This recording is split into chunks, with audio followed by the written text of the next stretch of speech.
Hello everyone, welcome back to the 7th episode of the series on Django REST framework. And I hope कि यार last की video में तुम लोगों को काफ़ी कुछ सीखने को मिला होगा और हम लोगों ने लास्ट की वीडियो एक एरर पे एंड की थी। तो इस वीडियो पे हम उसी के आगे से कंटिन्यू करेंगे।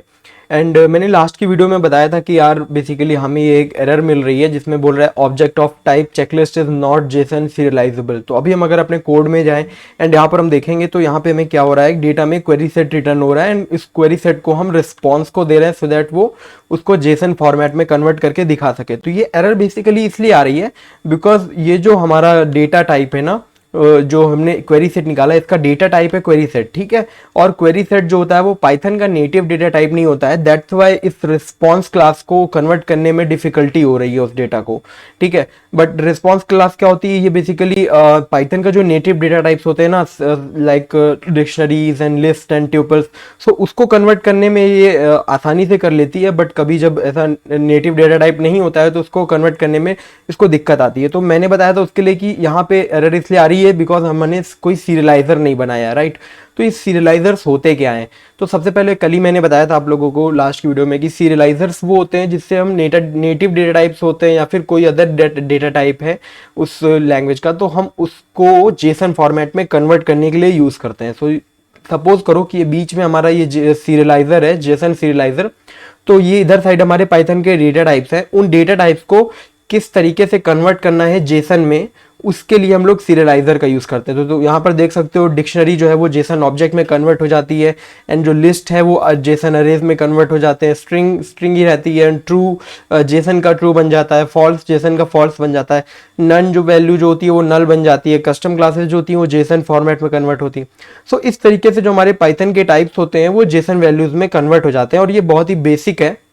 तो बेसिकली होता क्या है कि क्वेरी सेट जो है हमारा, क्वेरी सेट के इंटरनल जो टाइप्स होते हैं उनमें डिक्शनरीज हो सकती हैं, लिस्ट हो सकती हैं, स्ट्रिंग्स हो सकती हैं। तो उन टाइप्स को कन्वर्ट करने के लिए हमें एक सीरियलाइजर बनाना पड़ेगा। अभी सीरियलाइजर रेस्ट फ्रेमवर्क में सीरियलाइजर्स क्या होते हैं, हमारे जो Django रेस्ट फ्रेमवर्क होता है उसमें सीरियलाइजर्स का यूज़ हम ऑब्जेक्ट के किसी इंस्टेंस को कन्वर्ट करने के लिए यूज़ करते हैं। लेट्स सपोज कि हमने हमारे जो डेटा है हमने उसमें एक, अभी हम उसके एडमिन में चलते हैं एंड शिट, तो हम उसके जैसे ही एडमिन में जाएंगे एंड यहाँ पे मैं लॉगिन करने के लिए कह रहा है, ओके। तो देखो जैसे मैंने लॉगिन किया एंड यहाँ पे मैं चेकलिस्ट में गया तो मैंने 3 चेकलिस्ट क्रिएट की थी, ठीक है। तो अभी जो 3 चेकलिस्ट हैं ये 3 रोज को रिप्रेजेंट करती हैं डेटाबेस में, ठीक है। तो अभी जो एक रो है वो एक ऑब्जेक्ट का इंस्टेंस है, ठीक है। जो हमने मॉडल क्रिएट किया था उस मॉडल का एक इंस्टेंस एक रो को रिप्रेजेंट करता है, राइट। तो सीरियलाइजर्स का यूज हम इसलिए करते हैं सो दैट कि हम एक इंस्टेंस को जेसन फॉर्मेट में कन्वर्ट कर सके। कीप इन माइंड कि हम जेसन से जो भी सीरियलाइजर्स होते हैं रेस्ट फ्रेमवर्क में उनका यूज हम एक इंस्टेंस को कन्वर्ट करने के लिए यूज करते हैं, ठीक है। तो अभी हम चलते हैं अपने व्यू में और हम आज अपनी क्लास में सबसे पहले एक सीरियलाइजर बनाएंगे। तो सीरियलाइजर बनाने के लिए हमें क्या करना होता है, हम यहाँ इस व्यू क्लास में भी व्यू फाइल में भी बना सकते हैं, बट हमें उसके लिए एक अलग से फाइल क्रिएट करना ठीक रहेगा बिकॉज हम अपने कोड को ऑर्गेनाइज रख सकते हैं। तो अपने कोर ऐप के अंदर जस्ट एक serializers.py नाम की एक फाइल बना देना एंड देन उसके बाद यहाँ पे हमें इंपोर्ट कराना पड़ेगा फ्रॉम rest_framework import serializers, ठीक है। एंड फिर उसके बाद हम यहाँ पे सबसे पहले अपने एक सीरियलाइजर क्लास बनाएंगे और सीरियलाइजर क्लास का नाम रख देते हैं, बिकॉज हम अपनी चेकलिस्ट को सीरियलाइज करने वाले हैं ना, तो हम चेकलिस्ट सीरियलाइजर इस क्लास का नाम रख देंगे, ठीक है। और ये जो क्लास होगी, जैसा कि अभी हमने व्यूज में देखा था कि हम एपीआई व्यूज को इनहेरिट करते थे, सिमिलरली हम यहाँ पे सीरियलाइजर को इनहेरिट करेंगे। तो आपको ऐसा लगेगा, अभी जब मैं सीरियलाइजर लिख रहा हूं तो आपको लगेगा कि हम ये बहुत ही सिमिलर होते हैं Django forms and model forms की तरह, ठीक है। तो सीरियलाइजर, अगर आप Django में ऑलरेडी कोडिंग करते हो तो आपको पता होगा कि Django में हम लोग फॉर्म्स यूज करते हैं। फॉर्म्स.form क्लास होती है जिसको हम लोग इनहेरिट करते हैं अपने फॉर्म बनाने के लिए। सिमिलरली यहाँ पे हम सीरियलाइजर क्लास को इनहेरिट करते हैं सीरियलाइजर क्रिएट करने के लिए। अभी जब हम फॉर्म क्लास को इनहेरिट करते थे तो वहाँ पे सारी फील्ड्स के नेम बताते थे इंडिविजुअली। सिमिलरली हमने मॉडल का, बिकॉज हमें इस मॉडल का सीरियलाइजर क्रिएट करना है तो हमें इसकी एक एक फील्ड को इंडिविजुअली बताना पड़ेगा। सो हमारे पास बेसिकली 1 2 3 4 5 फील्ड्स हैं, हम इन 5 फील्ड्स को सीरियलाइज करना चाहते हैं। तो सबसे पहले टाइटल का बनाएंगे एंड टाइटल का जो हम बनाएंगे सीरियलाइजर फील्ड, तो हम इसको लिखेंगे serializer.char फील्ड। तो अभी ये कैसे आया, फील्ड्स कहाँ से पता चलेंगी, तो इसकी लिंक मैं डिस्क्रिप्शन में दे दूंगा और एंड यहाँ पे आपको सीरियलाइजर फील्ड्स के बारे में पता चल जाएगा, ये लिंक रहेगी। तो इसमें सारी फील्ड्स दी हुई हैं, कैर फील्ड है, ईमेल फील्ड है, रिजेक्ट फील्ड है, तो आपको इन सब फील्ड्स के बारे में पता चल जाएगा। एंड दूसरी फील्ड जो हमारे मॉडल में है वो is deleted and is archived. तो is deleted is equal to serializers dot boolean field, ठीक है। सिमिलरली इज आर्काइव्ड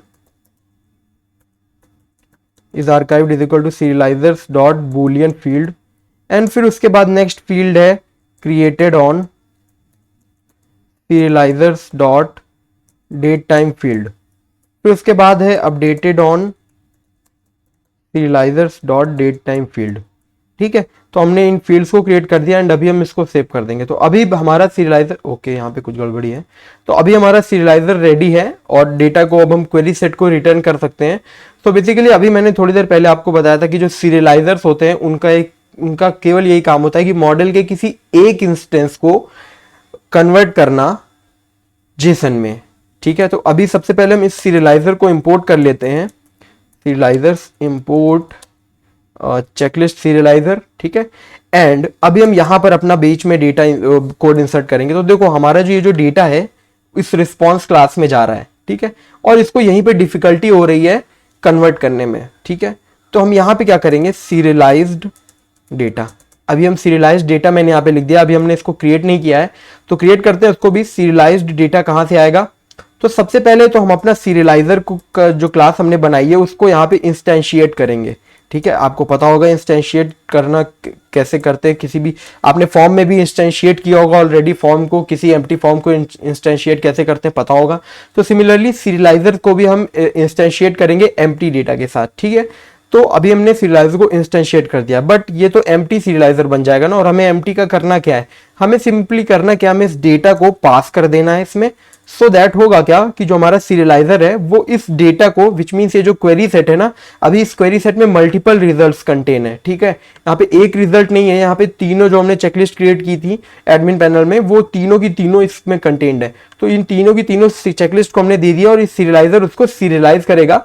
एंड फिर उसके बाद ये जो सीरियलाइज डेटा मिलेगा ना, तो serialized, let me check it, तो जो सीरियलाइज डेटा मिलेगा वो हमें मिलेगा सीरियलाइजर से डॉट डेटा। सीरियलाइजर में जो डॉट डेटा करके एक एट्रीब्यूट होता है जिसका यूज करके हम जो सीरियलाइज डेटा होता है उसको गेट करते हैं, ठीक है। तो हमारे पास सीरियलाइज डेटा आ चुका, हमने इस रिस्पॉन्स को दे दिया है, तो अभी ये इजीली कन्वर्ट हो जाएगा। एंड अभी हम यहाँ पे जाके रिफ्रेश करेंगे तो अभी हमें दूसरी एरर मिल रही है, attribute error at API slash checklist. तो कह रहा है got attribute error when attempting to get a value for field title on serializer, ठीक है। तो the serializer field might be named incorrectly and not match any attribute or key on the query set instance. Original exception, query set object has no attribute title. तो यहाँ पे कह रहा है जो क्वेरी सेट ऑब्जेक्ट है उसके पास attribute नहीं है टाइटल। तो यार करेक्ट है, बिकॉज हमने क्या दिया है इसको यहाँ पे सीरियलाइज करने के लिए क्वेरी सेट, ठीक है। चेकलिस्ट सीरियलाइजर को हमने क्वेरी सेट दिया है।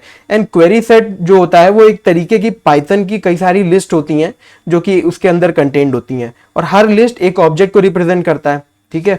सो बेसिकली क्वेरी सेट एक टाइप की लिस्ट है जिसके अंदर कई सारे हमारे ऑब्जेक्ट के इंस्टेंसेस कंटेन्ड है, ठीक है। तो अभी अगर हम क्या करें, हमें करना क्या होगा, जैसा भी मैंने आपको बताया था, ये एरर का सिंपल रीजन ये है कि हमारा जो सीरियलाइजर होता है वो मॉडल के एक इंस्टेंस को सीरियलाइज करता है, ठीक है। अगर हम एडमिन में चलें तो ये जो एक इंस्टेंस है ना, इसको इंस्टेंशिएट करने में कोई इशू नहीं होगा सीरियलाइजर को। तो अगर एक बार ट्राई कर लेते हैं, हम एक इंस्टेंस को देते हैं, तो देखो डेटा 0 करके मैंने पहला इंस्टेंस इसको दिया एंड देखते हैं अभी ये सीरियलाइज कर पाता है कि नहीं। तो अभी मैंने रिफ्रेश किया तो आप देख लो अभी इसने इसको सीरियलाइज कर दिया, बिकॉज यार सीरियलाइजर का सिंपल सा काम होता है, वो मॉडल के किसी एक इंस्टेंस को इजीली सीरियलाइज कर लेता है। बट हमारे पास तो पूरा क्वेरी सेट है, हम इस पूरे क्वेरी सेट को कैसे इंस्टेंशिएट करेंगे, मतलब सीरियलाइज कैसे करेंगे। तो इसके लिए सिंपल सा एक एट्रीब्यूट होता है मैनी इक्वल ट्रू। अगर हम किसी भी सीरियलाइजर में मैनी इक्वल ट्रू पास कर देते हैं तो इसको वो क्वेरी सेट मान के और उसको सीरियलाइज कर देगा। तो हमें जितने भी हमारे यहाँ पे हमने चेकलिस्ट क्रिएट की थी ना, वो सारा डेटा यहाँ पे दिख जाएगा। अभी मैंने रिफ्रेश किया एंड यहाँ पे आप देख सकते हो कि हमारा जो भी डेटा था, जो भी हमने तीनों चेकलिस्ट क्रिएट की थी ना, सारी दिखने लगी। तो आई होप कि अभी थोड़ा आपको कुछ क्लियर हो गया होगा, बट इसमें भी अभी थोड़ा सा कुछ इंप्रूवमेंट हम करेंगे। तो अभी मैंने, जैसे आपको याद होगा, हम जब जेंगो में फॉर्म्स क्रिएट करते थे तो हमारे पास मॉडल फॉर्म्स भी होते थे, मॉडल फॉर्म्स बहुत इजी होते थे, उनमें हमें केवल मॉडल बताना पड़ता था एंड फील्ड्स बनानी पड़ती थी। बट फॉर्म्स थोड़े कॉम्प्लिकेटेड होते थे। लेट से हमारे पास 100 फील्ड्स हैं अगर किसी मॉडल में, तो 100 की 100 फील्ड हमें लिखनी पड़ती थी अगर हम फॉर्म क्रिएट कर रहे हैं यूजिंग जैंगो फॉर्म्स। और अगर हम यूजिंग जैंगो मॉडल फॉर्म का यूज कर रहे हैं तो हमें सिंपली केवल मॉडल बताना है एंड फील्ड बतानी। तो सिमिलरली सीरियलाइजर में भी हमारे पास होता है एक मॉडल सीरियलाइजर, ठीक है। तो मॉडल सीरियलाइजर क्या होता है, उसमें हमें फील्ड कुछ भी बताने की जरूरत नहीं है, हमें सिर्फ एक अंदर मेटा क्लास देनी है एंड मेटा क्लास के अंदर हमें मॉडल लिखना है। तो मॉडल हो जाएगा हमारा चेकलिस्ट, ठीक है। एंड यहां पर फील्ड्स हो जाएंगी हमारी सारी। तो सारी फील्ड्स को लिखने के लिए हम यहाँ पे अंडरस्कोर डबल अंडरस्कोर ऑल लिखेंगे। तो अभी तो कोई जो चेकलिस्ट मॉडल है इसको इंपोर्ट भी करा लेते हैं, from core dot models import checklist, ठीक है। अभी हमने इसको इंपोर्ट भी करा लिया है एंड अभी मैं इसको सेव कर देता हूं। तो अभी देखूंगा तो देखना ये सिमिलरली वर्क कर रहा होगा, कोई भी दिक्कत नहीं आएगी। देखो कुछ भी दिक्कत नहीं आई, बस एक नई चीज ऐड हो गई है विच इज आईडी। तो हुआ क्या कि हमने जब यहाँ पे ऑल फील्ड बता दी ना, तो हमारे आपको पता होगा कि मॉडल में एक आईडी फील्ड भी होती है जो कि जैंगो ऑटोमेटिकली क्रिएट करता है, हमें उसको बनाना नहीं पड़ता है। तो यार उस आईडी फील्ड को भी हमारे मॉडल सीरियलाइजर ने कैच कर लिया एंड कैच करके उसको भी देखो यहाँ पे रेंडर कर दिया जेसन फॉर्मेट में। तो इस तरह से आज हमने पहली एपीआई क्रिएट कर ली एंड अभी मैं आपको एक वो इमेज दिखाता हूँ जो मैंने कुछ क्लासेस पहले बताई थी। तो तुम्हें बताया था मैंने कौन कौन सी एपीआई क्रिएट करने वाला हूँ। तो आज हमने रिट्रीव चेकलिस्ट वाली एपीआई क्रिएट कर ली है जिसमें हम सारी चेकलिस्ट को रिट्रीव करेंगे यूजिंग गेट रिक्वेस्ट। तो अभी हम इस एपीआई को टेस्ट भी कर लेते हैं। सो हम इसको बेसिकली इस यूआरएल को कॉपी करते हैं एंड कॉपी करके पोस्टमैन ओपन करेंगे। पोस्टमैन में आपको जाके सिंपली यहाँ पे यूआरएल पेस्ट कर देनी है एंड फिर उसके बाद यहाँ पे गेट चूज कर लेना है एंड गेट चूज करके यहाँ पे रिस्पॉन्स सेंड कर देंगे। तो जैसा कि आप देख पा रहे हो यार ये रिस्पॉन्स हमें यहाँ पे इस तरह से मिल गया है एंड मैं एक बार रिक्वेस्ट सेंड करता हूँ। तो देखो हमें जितना भी हमारा जेसन डेटा है ना वो मिल रहा है। तो यार मैंने आपको बताया था ऑलरेडी कि हमें ब्राउजर में ये क्यों देखने को इस तरह से मिलता है, हमें जेसन डेटा क्यों नहीं देखने को मिलता है। तो यार ब्राउजर में हमें इसलिए देखने को मिलता है बिकॉज जैंगो रेस्ट फ्रेमवर्क में हमारे पास एक ब्राउजेबल एपीआई होती है। वो बेसिकली हमें सारा डॉक्यूमेंटेशन प्रोवाइड करने की कोशिश करते हैं जितना हो सकता है।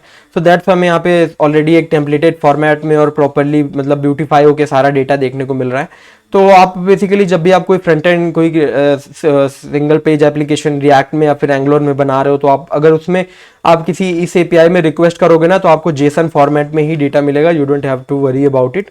सो अभी हमारा देखो सीरियलाइजर हमने मॉडल सीरियलाइजर क्रिएट कर लिया एंड हमने ये भी देख लिया कि सीरियलाइजर किस तरह से क्रिएट करते हैं, सीरियलाइजर को किस तरह से यूज करते हैं। तो इसको थोड़ा सा और इम्प्रूव कर देते हैं। अभी मैं इसको एक सीरियलाइजर क्लास के फॉर्म में लिख देता हूँ यहाँ पे serializer underscore class is equal to this and अभी मैं यहाँ पे इसकी जगह पे लिख दूंगा सेल्फ डॉट सीरियलाइजर क्लास। तो अभी हमारा कोड थोड़ा अच्छा लग रहा है एंड प्रॉपरली मेंटेन्ड। बेसिकली चीज़ें हम चेंज कर सकते हैं इजीली, ठीक है। तो अभी हमने काफ़ी कुछ कर लिया एंड आज का हमारा जो था हमने काफ़ी कुछ सीखा और सीरियलाइजर होते क्या हैं, मॉडल सीरियलाइजर्स क्या होते हैं। तो आई होप कि अभी आपको समझ में आ गया होगा एंड अगली क्लासेस से यार हम जो बाकी सारी एपीआईज है ना इनकी तरफ आगे बढ़ेंगे बिकॉज सीरियलाइजर जो था वो बहुत ही इंपॉर्टेंट कॉन्सेप्ट था समझने के लिए।